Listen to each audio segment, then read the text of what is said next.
বুবলি দ্বিতীয়বার মা হতে যাচ্ছেন, তার মা হওয়ার গুঞ্জন শোবিজ অঙ্গনে। আমি বিশ্বাস করি না, আমি বিশ্বাস করি না। বুবলির দ্বিতীয় সন্তান সাকিবের নয়, বুবলির পেটে বাপ্পারাজের সন্তান। প্রকাশ্যে সব ফাঁস করলেন অপু বিশ্বাস। ঢালিউডের শোবিজ অঙ্গনে আজ এক বোমা ফাটল। জনপ্রিয় চিত্রনায়িকা শবনম বুবলির দ্বিতীয় সন্তানের গর্ভাবস্থার গুঞ্জন যখন তুঙ্গে, ঠিক তখনই শাকিব খানের প্রাক্তন স্ত্রী ও চিত্রনায়িকা অপু বিশ্বাস প্রকাশ্যে এসে চাঞ্চল্যকর দাবি করেছেন এই সন্তান শাকিব খানের নয়, বরং এর পিতা হলেন নায়ক বাপ্পারাজ। আজ সকালে একটি জনপ্রিয় অনুষ্ঠান শেষে সাংবাদিকদের মুখোমুখি হয়ে অপু বিশ্বাস এই বিস্ফোরক তথ্য ফাঁস করেন। তিনি বলেন, আমি অনেকদিন ধরে চুপ ছিলাম, কিন্তু এখন আর চুপ থাকা যায় না। বুবলির পেটে যে সন্তান সেটা সাকিবের ঘরের নয়, এর পেছনে রয়েছে নায়ক বাপ্পারাজের নাম।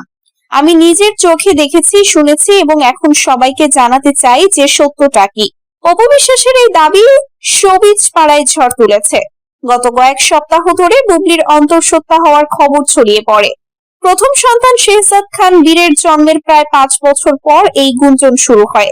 অনেকেই ধরে নিয়েছিলেন যে এটি শাকিব খানের দ্বিতীয় সন্তান, কিন্তু অপু বিশ্বাসের বক্তব্য সবকিছু উল্টে দিয়েছে। অপু আরো বলেন, সাকিবের সঙ্গে আমার সম্পর্ক অনেক আগেই শেষ হয়েছে, কিন্তু আমি তার খবর রাখি। বুবলির সঙ্গে তার সম্পর্কও সবার জানা, কিন্তু এবারের ঘটনা ভিন্ন। বাপ্পারাজের সঙ্গে বুবলির ঘনিষ্ঠতা অনেক দিনের। কয়েকটা প্রাইভেট পার্টিতে তাদের একসঙ্গে দেখা গেছে, এমনকি শুটিং এর বাইরেও তারা একসঙ্গে সময় কাটিয়েছেন। আমি নিশ্চিত এই সন্তান বাপ্পারাজের। সাকিবকে এবার আর বাবা হওয়ার সুযোগ দেওয়া হয়নি। এদিকে নায়ক বাপ্পারাজের পক্ষ থেকে এখনো কোনো প্রতিক্রিয়া আসেনি, তবে সূত্রের খবর তিনি এই অভিযোগকে ভিত্তিহীন বলে উড়িয়ে দিতে চান। বাপ্পারাজের ঘনিষ্ঠ একজন বলেন, এটা সম্পূর্ণ গুজব। অপু বিশ্বাস হয়তো পুরনো ক্ষোভ থেকে এসব বলছেন। বুবলি ও বাপ্পারাজের মধ্যে শুধু পেশাদার সম্পর্ক। বুবলি নিজে এখনো এই দাবির জবাব দেননি। গত সপ্তাহে এক অনুষ্ঠানে সাংবাদিকদের প্রশ্নে তিনি রহস্যময় উত্তর দিয়েছিলেন, আমার ব্যক্তিগত জীবন নিয়ে অনেক গুজব ছড়ায়, আমি এসবে কান দিই না।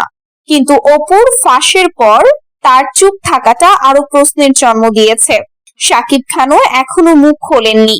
তার ঘনিষ্ঠ জনেরা বলছেন তিনি এই বিষয়ে কোনো মন্তব্য করতে চান না। তবে শোবিজ সূত্রে জানা গেছে, শাকিব বুবলির সঙ্গে তার সম্পর্ক নিয়ে ইতোমধ্যে দূরত্ব তৈরি হয়েছে। কয়েক মাস ধরে তারা আলাদা থাকছেন বলে গুঞ্জনও রয়েছে। এই ঘটনা ঢালিউডের ইতিহাসে এক নতুন অধ্যায়।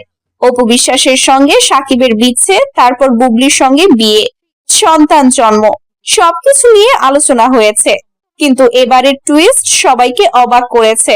অনেকে বলছেন এটা অপুর প্রতিশোধমূলক বক্তব্য, আবার কেউ কেউ বলছেন সত্যি হয়তো বেরিয়ে আসবে। সোশ্যাল মিডিয়ায় এখন হইচই পড়ে গেছে। ভক্তরা দুই ভাগে বিভক্ত, কেউ অপুর পক্ষে, কেউ বুবলির। ঢালিউডের এই চাঞ্চল্যকর ঘটনা শুধু একটি গুজব নয়, বরং একটি বিস্ফোরক বোমা, যা পুরো শোবিজ জগৎকে কাঁপিয়ে দিয়েছে। অপু বিশ্বাসের মুখ থেকে ফাঁস হওয়া এই দাবি বুবলির দ্বিতীয় সন্তান শাকিব খানের নয়, বরং বাপ্পারাজের এখন সবার আলোচনার কেন্দ্রবিন্দু। বুবলি চুপ, বাপ্পারাজ নীরব, আর সাকিবের নীরবতা আরো রহস্য বাড়িয়ে দিয়েছে। এই ড্রামার পরবর্তী অধ্যায়ে কি ঘটবে? সত্য বেরিয়ে আসবে নাকি নতুন নতুন কেলেঙ্কারি ফাঁস হবে? সময়ই বলে দেবে। তবে একটা বিষয় নিশ্চিত, এই ঝড় এখনো থামেনি, আর থামারও কোনো লক্ষণ নেই। দর্শকরা অপেক্ষায় পরবর্তী বড় টুইস্টের জন্য। এই ঘটনার পরবর্তী অধ্যায় কি হবে? বুবলি কি মুখ খুলবেন? বাপ্পারাজ কি প্রতিক্রিয়া জানাবেন? সাকিব কি চুপ থাকবেন? সময়ই বলবে। তবে একটা জিনিস নিশ্চিত, ঢালিউডের এই ড্রামা এখনো শেষ হয়নি। দর্শকরা অপেক্ষায় রয়েছেন পরবর্তী ব্রেকিং নিউজের। নায়ের পক্ষে গেলে হাসিনার মতো লাথি দিয়ে ভারত পাঠানো হবে, জানালেন সাদিক কায়েম। ডাকসু ভিপি সাদিক কায়েম বলেছেন, যারা নায়ের পক্ষে অবস্থান নিচ্ছে তারা ফ্যাসিবাদী রাজনীতির ধারাবাহিকতা বজায় রাখতে চাইছে। আপনারা কি সেই হাসিনা হতে চান? প্রশ্ন তুলে তিনি বলেন, যদি তাই হয় তাহলে বলে দিন, আমরা যেভাবে হাসিনাকে বিদায় করেছি, যেভাবে লাথি দিয়ে ভারতে পাঠিয়েছি, ঠিক সেভাবেই আপনাদের সঙ্গেও ডিল করা হবে। বৃহস্পতিবার দুপুরে সিলেট নগরের চৌহাট্টা এলাকায় ঐক্যবদ্ধ ছাত্র সংসদের আয়োজনে এক গণজমায়েতে প্রধান অতিথির বক্তব্যে এসব কথা বলেন তিনি। গণসমাবেশে ডাকসু, জাকসু, চাকসু, রাকসু ও যোগসুর নির্বাচিত ছাত্র প্রতিনিধিরা অংশগ্রহণ করেন। সাদিক কায়েম বলেন, হ্যাঁ মানে জনগণের প্রকৃত ক্ষমতা জনগণের হাতেই ফিরিয়ে দেওয়া। কৃষক, শ্রমিক ও রিকশা চালকের অর্থে পরিচালিত রাষ্ট্রে তাদের সন্তানদের আগামীর রাষ্ট্রনায়ক হিসেবে গড়ে তোলার পরিবেশ সৃষ্টি করাই হ্যাঁ এর মূল লক্ষ্য বলে তিনি উল্লেখ করেন।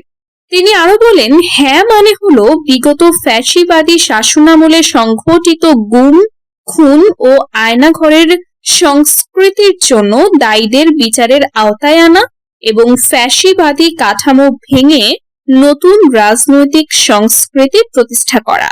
গণভোট প্রসঙ্গে ডাকসু ভিপি বলেন, দেশের ছাত্র সমাজ ও সাধারণ জনগণ এরই মধ্যে হ্যাঁ এর পক্ষে অবস্থান নিয়েছে। তার দাবি অনুযায়ী আগামী 12 ফেব্রুয়ারি গণভোটে প্রথম সিলই পড়বে হ্যাঁ এর পক্ষে। একটি রাজনৈতিক পক্ষ নায়ের পক্ষে অবস্থান নিয়েছে অভিযোগ করে তিনি বলেন, যার অর্থ ভারতের দালালি করা এবং দিল্লি কেন্দ্রিক রাজনীতির স্বার্থ রক্ষা করা। এনসিপি থেকে একযোগে 13 নেতার পদত্যাগ। ফ্যাসিবাদের পুনর্বাসন, জুলাই যোদ্ধাদের বঞ্চিত করা সহ নানা অভিযোগ তুলে জাতীয় নাগরিক পার্টির হবিগঞ্জ জেলা শাখার সিনিয়র যুগ্ম সদস্য সচিব পলাশ মাহমুদ সহ 13 নেতা পদত্যাগ করেছেন। বুধবার রাত 12টার দিকে হবিগঞ্জ শহরের বেবি স্ট্যান্ড এলাকায় দলের একাংশের অস্থায়ী কার্যালয়ে জরুরি সংবাদ সম্মেলন করে তারা পদত্যাগের ঘোষণা দেন। সংবাদ সম্মেলনে বলা হয়, হবিগঞ্জ সহ বিভিন্ন জেলায় কমিটি গঠনের সময় ফ্যাসিবাদী শক্তি ও তাদের দোসরদের পুনর্বাসন করা হয়েছে এবং জুলাই যোদ্ধাদের পরিকল্পিতভাবে বঞ্চিত করা হয়েছে। মধ্যপন্থার রাজনীতির লক্ষ্য নিয়ে এনসিপি গঠিত হলেও কেন্দ্রীয় কমিটি সেই অবস্থান থেকে সরে এসে 2 মাসের মধ্যে দুটি জোটের সঙ্গে যুক্ত হয়। এছাড়াও উপদেষ্টা সহ দলের বিভিন্ন স্তরের নেতাদের বিরুদ্ধে দুর্নীতির অভিযোগও তোলা হয়। প্রার্থী মনোনয়ন নিয়েও অসন্তোষের কথা জানান তারা। মনোনীত প্রার্থীদের পক্ষে জুলাই যোদ্ধারা কাজ করতে আগ্রহ দেখাচ্ছেন না বলেও সংবাদ সম্মেলনে বলা হয়। তাদের অভিযোগ, কমিটিতে অনুগত শ্রেণী তৈরির লক্ষ্যে তৃণমূল পর্যায়ের জুলাই আন্দোলনের সঙ্গে যুক্ত নেতা কর্মীদের বাদ দেওয়া হয়েছে। পাশাপাশি সাংগঠনিক কার্যক্রমে জেলা কমিটি চরম ব্যর্থতার পরিচয় দিয়েছে। জামায়াত আমাদের ব্যবহার করতে চেয়েছিল, জানালেন মুফতি রেজাউল করিম। নেতৃত্বের মাধ্যমে জামায়াত আমাদের ব্যবহার করতে চেয়েছিল বলে মন্তব্য করেছেন ইসলামী আন্দোলন বাংলাদেশের আমির মুফতি সৈয়দ মোহাম্মদ রেজাউল করিম। তিনি বলেন, জামায়াত সহ 8 দলীয় জোট গঠন করে আমরা এগোচ্ছিলাম, কিন্তু পরবর্তীতে আমাদের কিছু না বলে জামায়াত অন্যান্য দলকে যুক্ত করেছে। জোটের নেতৃত্ব নিজেদের হাতে নিয়েছে জামায়াত। সেই নেতৃত্বের মাধ্যমে জামায়াত আমাদের ব্যবহার করতে চেয়েছিল। আমাদের একটা বড় আশা আকাঙ্ক্ষা ছিল, ইসলামের পক্ষে একটা বড় উত্থান হবে। সেই আশা অন্ধকারে পরিণত হয়েছে। বৃহস্পতিবার সন্ধ্যায় রংপুর পাবলিক লাইব্রেরি মাঠে নির্বাচনী জনসভা শেষ হওয়ার পর সাংবাদিকদের প্রশ্নের জবাবে তিনি এসব কথা বলেন। মুফতি সৈয়দ মোহাম্মদ রেজাউল করিম বলেন, জামায়াত ইসলামকে রাষ্ট্রীয় পর্যায়ে নিতে চায় না, তখনই বাধ্য হয়ে আমরা সেখান থেকে সরে এসে জাতির সামনে যে কথা দিয়েছিলাম সেই কথা মতো হাত পাখা প্রতীকে ইসলামের একটা বাক্স জাতির সামনে রেখেছি। আশা করি ইসলামের পথে রাখা বাক্সই বিজয়ী হবে ইনশাআল্লাহ। যারা মানবতার মুক্তি চায়, যারা ইসলাম কায়েম করতে চায়, বিশেষ করে আলেম ওলামা আমাদের সাথে আছে। তারা হাত পাখাকে বিজয়ী করতে মুখিয়ে আছে। ইসলামী আন্দোলন বাংলাদেশের আমির বলেন, আমরা নির্বাচন নিয়ে অনেকটা শঙ্কিত ও হতাশ।